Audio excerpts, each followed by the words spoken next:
Ladies and gentlemen, welcome back to Larry Kagiran Covers, and in today's topic I have a very interesting video of a Jamaican parent whose kid was denied admission in a school in Ghana. The school goes by the name of Achimota. Now, in 2021, this Jamaican parent chose to enroll his boy to this school Achimota, but the board of this school denied admission to this boy because of his Rastafarian look, because he had long dreadlocks. Now, Ras Aswad has been living in Ghana for the past 21 years. Well, he wasn't just alone, but also there were also another Ghanaian parent whose kid had the same look, the same long dreadlocks.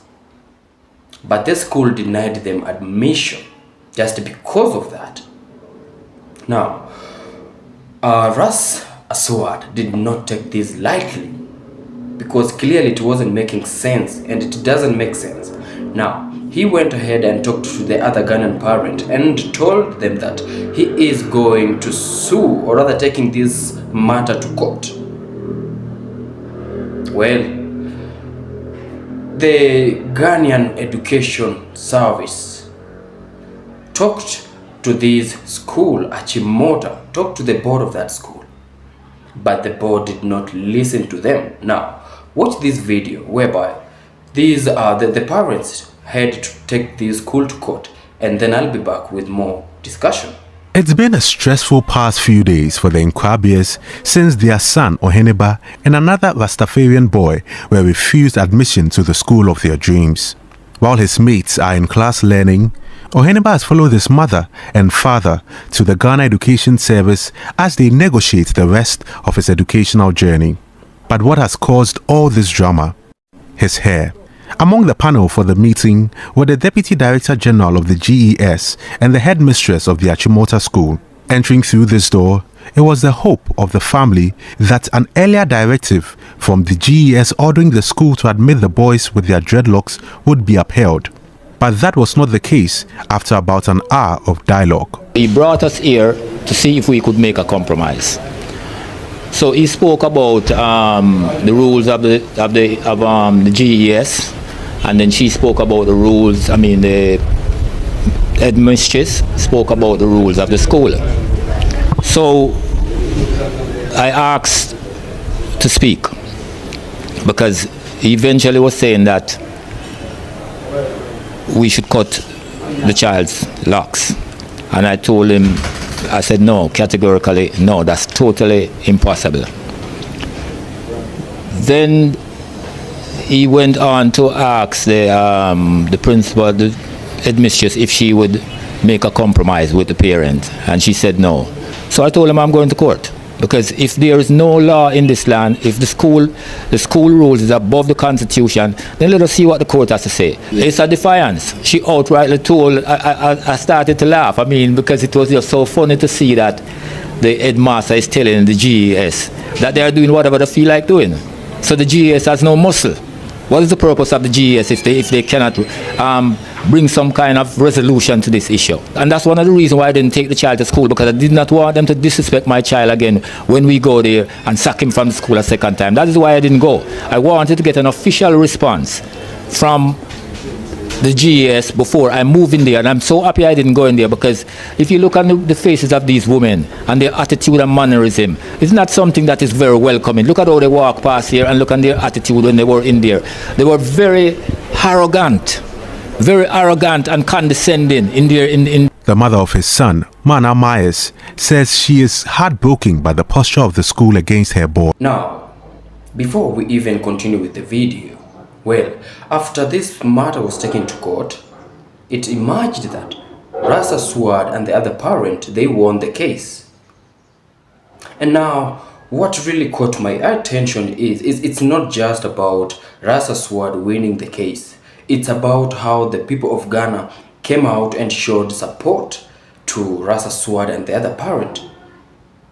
Because This bullshit is not something that exists between the black community. This is something that it was brought to us by these colonial masters. Because, for instance, you tell me, if a Portuguese came to Africa and couldn't be able to speak English, Africans will still respect this person.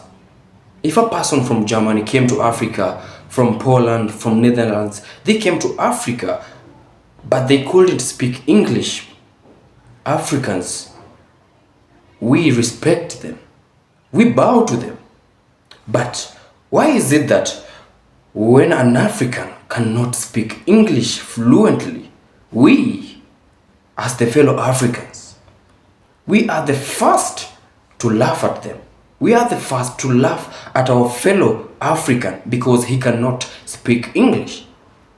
But we are still the first people to respect these white people here in Africa when they cannot speak English.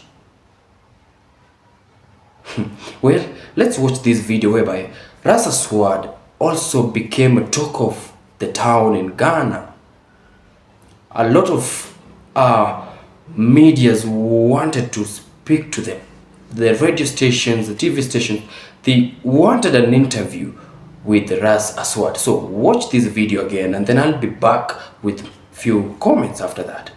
The first thing is that you need to go back and look at the history of where those rules came from. That's the first thing you have to do. Those rules that are in the school, there are some archaic rules that came from colonialism. And you have to check that first and see why those rules were in place.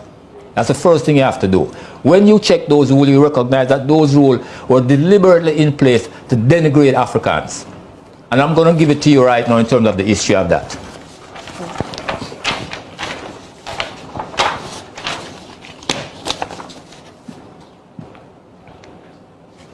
Mission schools are what you call missionary schools. It's a religious school originally developed and run by Christian missionaries. The mission school was commonly used in the colonial era for the purpose of westernization of local people. That was the purpose of it.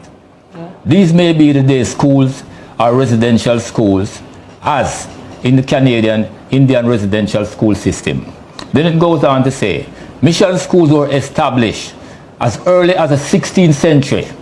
They eventually appeared on almost every continent and persisted in some regions to the late 20th century. That is history. These schools often adopt an evangelical and heavily denominational approach to religious education, with the intention of producing new teachers and religious leaders to propagate Christianity among the local population. They also provide academic and vocational training and usually discourage traditional practices of the local people. Mission schools were sometimes government funded, for example, the USA.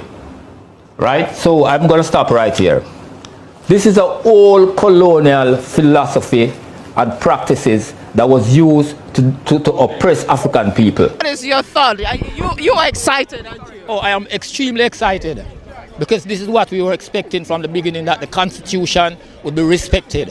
And that's what the judge did. And she emphasized it from the beginning that she wanted to expedite the case for the sake of rights. And she followed through with her decision. How did you feel when she read that you guys should be allowed to go to school, your son, for that matter? Oh, it was too much. The emotion. Tyrone is crying. No, I'm crying myself. You see my tears coming. Yeah. All right. So what next for Ohiniba? Well, we're going to ensure that the both of them go to school. All right. Yeah. So it's very emotional here. You can see Tyrone crying now. Very emotional scene now, and you can see father of Hiniba crying as well, tears in his eyes as they speak to me on the latest. You're very excited. Yeah, I really am excited. Yeah, beyond measure. Yes. And you're going to be the best kid. Exactly. I'm definitely going to try my best to be the best kid once I get there. So I think it's once I get there now, I know for sure I will be going there. So when I definitely get there, I'm doing my best when I get there. All right, we wish you guys well. Congratulations on this good win. I wasn't rejected because I didn't meet their requirements or because I was violent. No, I was rejected because of my natural hair, at which I keep as a manifestation of my religion and my black identity. We then decided to take Achimota to court, and we won. Thank you very much, Ohiniba. Beautiful speech from you. You were expecting this win from this speech you read it. Yeah, I did. What made you feel that you win? Well, it's stated in the Constitution that every child has the right to education regardless of religion, cultural identity, and so on. So I believe that using that would You knew you were going to win. yeah. Well, congratulations, and we hope to see you at Achimota School pretty soon. Yeah, thank you. And Daddy is excited. I am extremely excited, and I want to actually show my appreciation to all those who made it possible. And I must begin with the strong support from City TV. City have done a tremendous job, a job that I've never seen anywhere in the world in terms of being able to provide the necessary information with clarity, coverage, be on time, and be consistent from the beginning to now, right? So I have to big up City TV for that one. A special appreciation to City TV. Now, just to come to a conclusion of our video today, well, this school, Achimota, should be totally ashamed of their words and their actions, because how do you discriminate a student based on his looks? Rastafarian is a culture. The same way you respect other people's culture, you're supposed to respect this culture. Well, we also actually have to applaud Rasta Sword for standing up to defend the Rastafarian culture, and also making sure that justice is served, and teaching this school a lesson that you should never discriminate somebody based on their looks. Well, this video also calls upon black unity. It calls upon unity among black people. We also know that most of the Caribbean countries, that includes Jamaica. Jamaica is predominantly a black nation, so we should learn to love, respect each and everybody, and most of all, let's respect everyone's culture, because that's what makes us human. So kindly, if you're watching my videos for the first time, consider subscribing. Kindly please like, comment and share. I'm your host Larry Kagiran Covers, and until we meet again on my next video, maintain peace out there, and may God bless you all.